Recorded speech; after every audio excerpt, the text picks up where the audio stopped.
Bonjour tout le monde, bienvenue à ce déballage de Black Soul, première édition, un jeu pas super connu en fait de ce que j'ai pu comprendre, ça fait quand même un moment que c'est sorti aussi, donc c'était dans les dernières copies disponibles du magasin depuis longtemps, et en fait, de ce que j'ai pu comprendre, c'est il va falloir créer un niveau de jeu à la Dark Soul, essayant de le rendre le plus difficile possible mais réalisable. Donc, on est des créateurs de jeux, donc créateurs de niveaux en fait. Et c'est ce qu'on va faire dans ce jeu-là, tout simplement. Ça va être en deux phases, une phase de drafting et de placement, et par la suite une phase de résolution. Donc, ça se joue vraiment en deux volets. Et comme on avait pu voir, bref, dans l'ouverture de colis, il n'y avait pas d'image derrière. Donc, on va découvrir aujourd'hui les composantes de ce jeu-là. Donc, déjà en partant, la boîte, bonne épaisseur quand même, un petit peu plus que la normale, juste un petit peu plus. Le livre d'instructions, donc ça va être une version anglaise. Donc, the fine print disclaimer. This is the rule book. Please ensure you read it completely and understand its content before playing your first game. Duh. Donc, et en fait, c'est indiqué, c'est the rule book, donc le livret d'instructions, mais dans les vieux jours, on appelait aussi ça le readme.txt. Donc, ils ont essayé de mettre un petit peu d'humour là-dedans, bien sûr. Donc, on a la liste des composantes et comment faire le premier setup.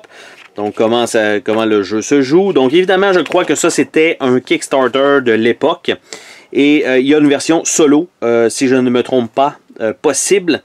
Avec tout ça. Donc, peut-être qu'elle est disponible en ligne, je crois. Parce que dans le jeu de base, elle n'est pas là. Pour essayer de faire le meilleur score possible. Bref. Ah oui, solo mode, il est là. Donc, on a une façon de jouer directement en solo.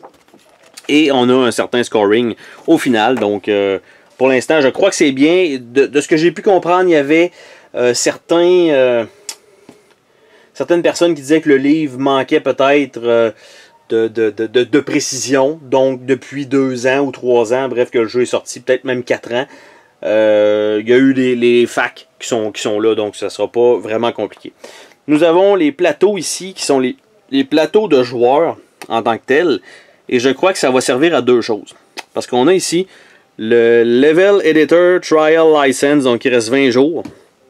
Et je crois qu'on va mettre 20 tuiles, si je ne me trompe pas, ou proche de ça. Donc c'est vraiment comme une interface visuelle avec les genres de dessins. Et en fait, on va... c'est une grosse feuille de punch, mais qui est aussi une feuille d'aide. Donc de scoring. Donc ça, c'est quand même bien. Et ici, ça va servir à mettre les personnages principaux que vous allez avoir pour le niveau et ceux-là que vous allez éditer, donc que vous allez récupérer ou retirer tout au long de la partie. Donc c'est un peu ce que ça donne comme plateau. Et ça, il y en a un. Donc pour chaque joueur. Donc il y en a 4 comme ça. Ah, il y en a même 5 comme ça. Eh ben, il y en a même 6 comme ça. Ok, fait que c'est 2 à 6 ça là. Je pensais que c'était 2 à 5. Regardez sur le côté de la boîte. Mais non, c'est 1 à 6. Ça lit comme du monde. Hein? Bon. Fait que ceci étant dit, les tuiles elles-mêmes comportent plusieurs informations. Notamment, c'est une tuile de grotte. Il y a par la suite ici un symbole. Je ne sais pas exactement l'iconographie. Par contre, je sais que, par exemple, ici, c'est soit vous éliminez 3 de vos warriors, donc de vos guerriers, soit 3 mages, ou l'entièreté de quelque chose. Donc, je crois qu'il y a une autre catégorie. Donc, en fait, c'est soit ça ou les mages et un autre truc. Donc, vous avez ça pour chacune des tuiles. Il y a une particularité différente qui fait que lorsque vous allez la poser dans votre donjon, dans votre niveau en tant que tel, ben, quand vous allez arriver à la deuxième phase, donc qui est la phase de résolution, quand vous allez passer sur ce niveau-là, ben, il va falloir... en fait, cette partie de niveau, il va falloir avoir les bons personnages à défausser. Sinon, si vous en avez plus, ben, la partie s'achève ou vous perdez des points. Bref. Et autour, il y a des petits jetons de temple qui vont permettre certains bonus. Après ça, nous avons la même chose mais avec des tuiles forêt et des petits jetons glitch à droite. Donc, il y a moyen de faire glitcher les niveaux, bien sûr. C'est le principe du jeu vidéo. Par la suite, ici, on a des genres de tombeaux et des maisons style hanté avec 2 jetons ici. Et le dernier qui sont les tuiles spéciales, je pense, un genre de dragon, un boss ici. Donc un peu différente avec des petites maisons, donc tout le tour. Donc voilà. Tout ça, toutes ces tuiles-là vont être mises dans le petit sac ici qui va permettre à faire un drafting, donc pour piger tout ça. Nous avons un paquet de... Nous avons des petits personnages et nous avons un paquet de cubes qui vont correspondre à des héros. Donc différentes couleurs pour différents héros. Donc ça, en fait différents personnages. Donc les rouges ce sont les guerriers, les bleus c'est les mages, les blancs il me semble que c'est les clérics ou quelque chose comme ça. Et les noirs font office de héros qui peut être une des trois catégories. Donc c'est comme un wild, un joker. On a un dé à 6 faces, quand même de bonne facture, très basic. Et nous avons deux petits decks de cartes que nous allons ouvrir, qui vont servir à deux choses en fait. Et est-ce qu'on a quelque chose, un petit... Et non, pas de surprise dans cette boîte-ci. Donc, le petit deck de cartes, on voit ici qu'il y a un symbole, un parchemin. En fait, les parchemins vont être des objectifs que vous allez pouvoir atteindre individuellement parlant parce que vous allez pouvoir en choisir en début de partie. Mais il va aussi en avoir en plein milieu de la section des joueurs. Et celui qui va avoir évidemment atteint le truc va pouvoir avoir la récompense. Donc il y en a un certain nombre. Donc caverne, donjon, forêt. Et en fait, je ne sais pas exactement si c'est ça. Mais ça ici, là on est là avec de l'iconographie qui était effectivement nommée dans le livret d'instruction, mais ici probablement c'est celui qui a le plus d'épées, celui qui a le plus de bâtiments, ça va donner 2 points entre autres, ici celui qui a le moins de cartes en main. Donc ça va être ça les objectifs que vous allez devoir avoir, bien sûr il va falloir les regarder, je suppose une à une dans le livret d'instruction, quand elles ne sont pas claires. Donc pour une première partie, à les présenter à tout le monde, c'est plutôt particulier, mais bon, il va falloir le faire. Et on n'a pas une charte de référence, peut-être sur Board Game Geek, ça va être disponible.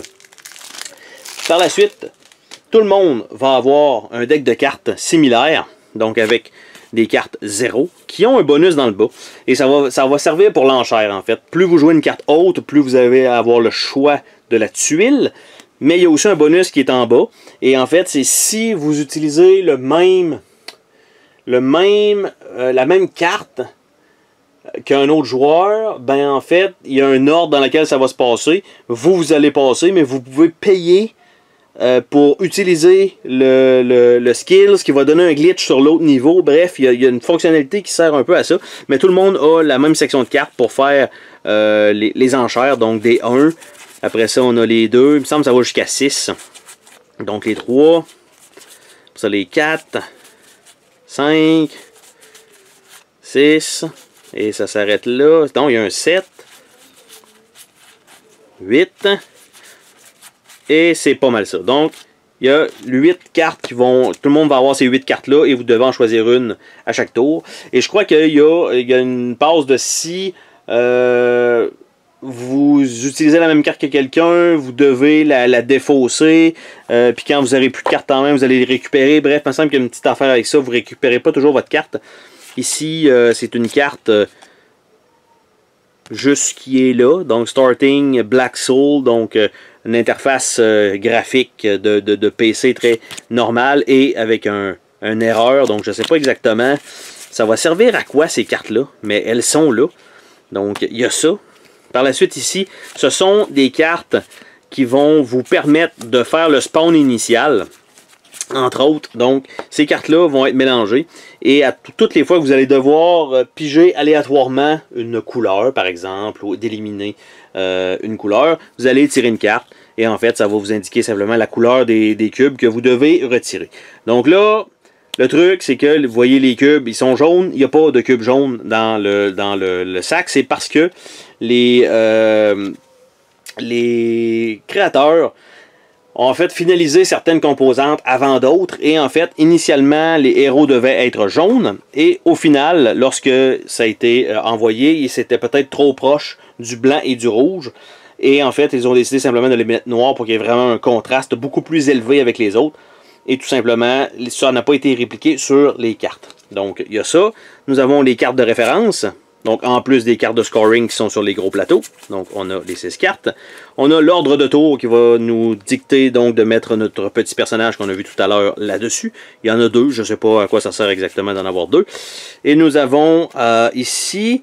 Ça a l'air d'être pas mal plus pour placer dans un autre jeu. Hein? C'est pas, je pense pas que ce soit ça. Et le niveau de difficulté, donc en parlement contre l'intelligence artificielle, si vous jouez une partie, en fait, solo. Donc, on va voir ça. Et en fait, on voit le derrière de carte, ça doit probablement aller dans un autre jeu, tout simplement. Donc, ça ne servira pas pour ma part, parce que je ne le possède pas. Donc, ça fait le tour de ce déballage pour Black Soul. Black Souls, donc ça va être quand même un petit jeu intéressant, je pense, rafraîchissant, différent de ce qu'on fait. Donc thématiquement, je crois que ça va le faire. Par contre, c'est sûr que la deuxième phase, je crois qu'il va y avoir beaucoup de downtime. Plus vous avez des personnes qui veulent, je vais dire, min-maxer dans les jeux, c'est sûr que ce jeu-là va être un des pires pour eux, parce qu'en fait, c'est que ce qui va arriver, c'est que vous... pour sélectionner votre tuile, après ça, où la placer, pour essayer de calculer combien il va vous rester de personnages et tout ça. Et quand vous allez arriver à la phase de résolution, ben ça va être la même chose, de calculer chacun des moves jusqu'à la fin. Ça va être quand même assez long. Donc, malgré tout, ça va être quand même, je pense, un principe assez intéressant. Sur ce, on se dit à la prochaine pour une autre vidéo. Salut tout le monde! Oh, attends, pars pas de même. Je veux te remercier d'avoir regardé la vidéo. N'oublie pas de t'abonner si ce n'est pas déjà fait. N'hésite pas à laisser un commentaire sur la vidéo, ça me fait toujours plaisir de te lire. Tu peux laisser un petit pouce bleu vers le haut, juste ça, ça fait ma journée. Je t'invite également à visiter mes autres chaînes et à visiter mon Patreon. Merci pour ton soutien.